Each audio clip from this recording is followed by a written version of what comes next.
Olá, pessoal! Estudando bastante? Essa aula será de matemática e suas tecnologias e vamos trabalhar a habilidade de reconhecer, no contexto social, diferentes significados e representações dos números e operações, naturais, inteiros, racionais ou reais. Boa aula!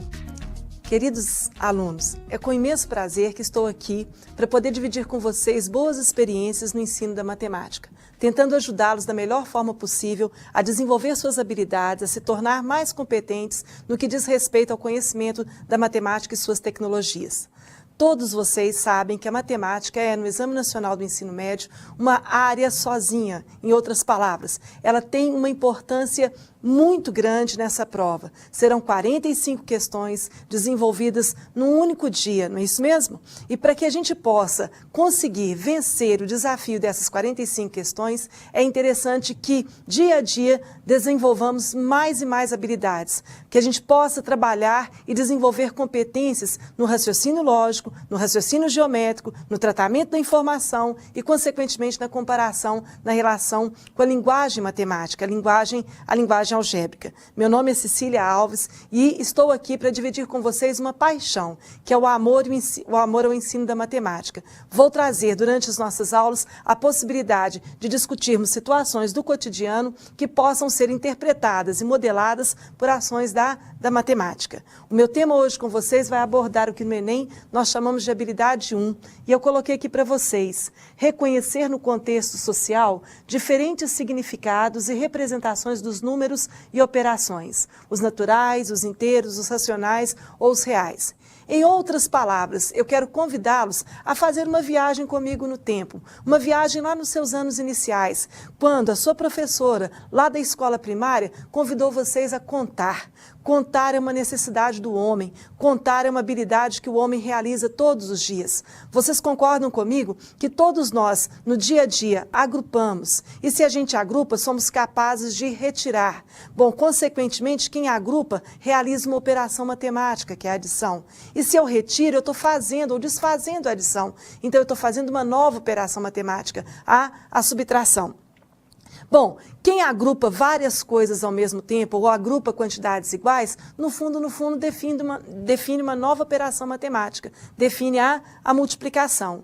E uma das habilidades que o ser humano, que é inerente ao ser humano, é a habilidade da partilha, partilhar, repartir, desfazer a multiplicação. Então, nós temos 4 operações básicas: a adição, que vem do agrupamento, a subtração, que desfaz a adição, a multiplicação e sua inversa, a divisão.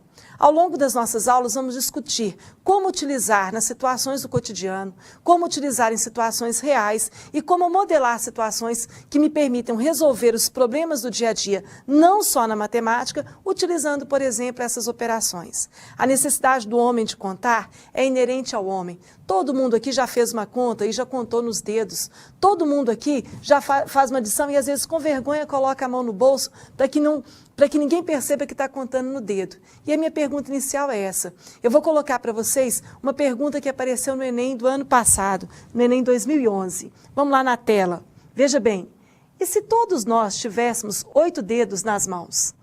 O sistema de numeração que utilizamos atualmente é o sistema decimal, o que significa dizer que cada unidade em uma casa corresponde a 10 unidades de casa imediatamente à direita. É um sistema em que o valor do algarismo utilizado, que pode variar de 0 a 9, depende da posição em que se situa no número. Meus queridos alunos, vão pensar, a pergunta que o Enem fez na sua prova do ano passado é: o que aconteceria se o homem tivesse 8 dedos nas mãos? Nós temos 10 dedos e na nossa contagem nós utilizamos muitas vezes o que a gente chama de sistema de numeração decimal ou sistema de numeração de base 10. Em que consiste um sistema decimal de numeração?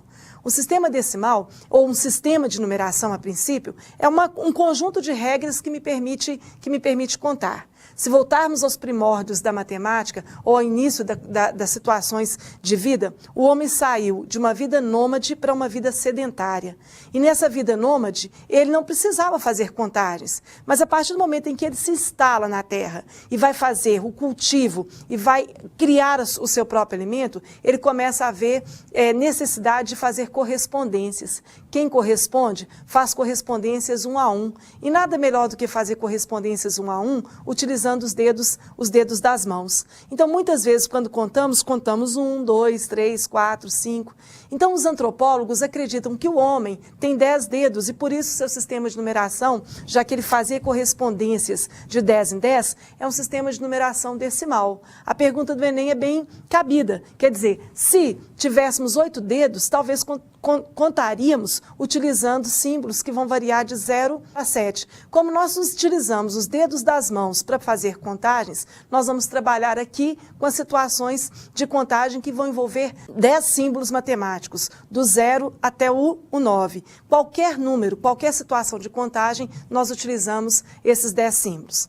Meus queridos, a ideia aqui então é essa. Quando nós contamos de 10 em 10. Ao escrever o número 123, eu estou dizendo que eu escrevi o algarismo 1, o algarismo 2 e o algarismo 3. Certamente, se eu escrever o número 321, eu estarei modificando a minha quantidade contada, apesar de estar usando os mesmos símbolos, o 1, o 2 e o 3. O nosso sistema de numeração decimal é um sistema posicional. A posição em que o algarismo ocupa define o seu valor. No número 123, o algarismo 1 não vale uma unidade, ele vale 100, ele é uma centena. O algarismo 2 está ocupando a posição das dezenas, então ele vale 20. O algarismo 3 está ocupando a posição das unidades, portanto ele vale 3. Se eu trocar a posição desses algarismos, 321, eu estarei certamente fornecendo ali um outro número, porque o 3 agora está ocupando a posição das centenas. Então ele tem agora um valor de 300,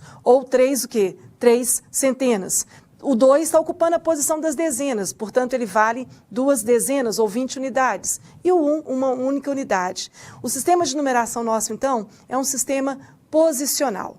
Bom, mas por que eu posso contar, então, de 10 em 10? Porque as correspondências usuais que fizemos foram correspondências usando os 10 dedos da mão. Mas vocês pensaram, ou já pensaram, que eu posso contar em outras bases? O que significaria, por exemplo, contar na base 2? O que significaria contar na base 3? Ou contar na base 4? Vamos pensar um pouquinho nisso? Posso ir à tela? Vamos fazer aqui algumas comparações. Eu quero escrever com vocês o número 38. Quando eu escrevo o número 38, eu estou colocando para vocês aqui 3 dezenas e 8 unidades. É sinal, então, de que eu fiz agrupamentos de 10. Eu fiz agrupamentos, então, eu tinha 3 grupos de 10, 30, mais 8 o quê? Unidades. Imagina que eu quisesse escrever o número 38 na base 2. Ao invés de fazer agrupamentos de 10, eu faria agrupamentos de 2 em 2. Quantos grupos de 2 eu consigo com 38?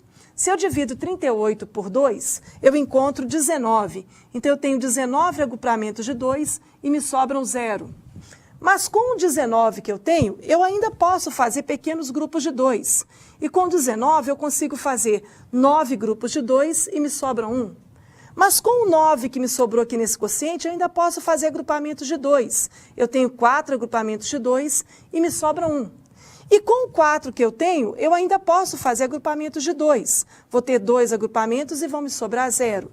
E, finalmente, com o 2 que eu tenho aqui, eu ainda posso fazer grupos de 2. Vou encontrar um grupo de 2 e vão me sobrar 0. Portanto, eu estou dizendo a vocês que contar na base 2 é, na verdade, fazer grupos de 2. E eu vou escrever o número 38, que está na base 10, como sendo todos os resultados que eu obtive a partir do último quociente e de todos os restos que eu tenho aqui, ó. Portanto, o número 38, escrito na base 2, ele é o número 1, 0, 0, 1, 0, 0, 1, 1, 0, 1, 1, 0. Em qual base ele está escrito, turma? Na base 2. Ao observar que eu transformei o que eu escrevi na base 2, o que eu estou fazendo para vocês é dizer que na base 2 eu terei 2 símbolos. Um para indicar o 0 e o outro para indicar o 1. Na base 10 eu tenho 10 símbolos, do 0 até o 9. O 0 para indicar que não há nenhum agrupamento e o maior agrupamento que eu consigo fazer é o 10, que volta a ser um agrupamento um agrupamento da classe ou da ordem imediatamente superior. Então, na brincadeira de transformações de unidades, consequentemente, eu posso tanto escrever na base 10 quanto numa outra base qualquer.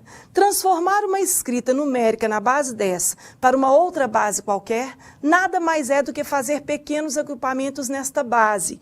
Em consequência, pequenos agrupamentos se retratam numa divisão. Eu vou dividir sucessivamente pela base que eu desejo, vou pegar do último quociente com todos os restos até o primeiro resto obtido. E terei, assim, a escrita na minha base.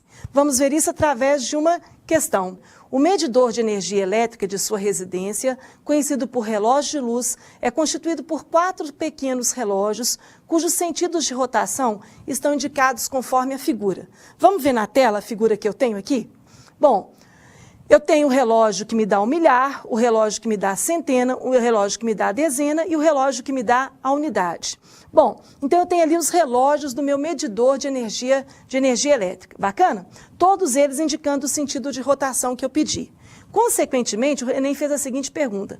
A medida do que eu vou pagar é expressa em reais, mas ela é calculada a partir do quilowatt-hora que eu consumi.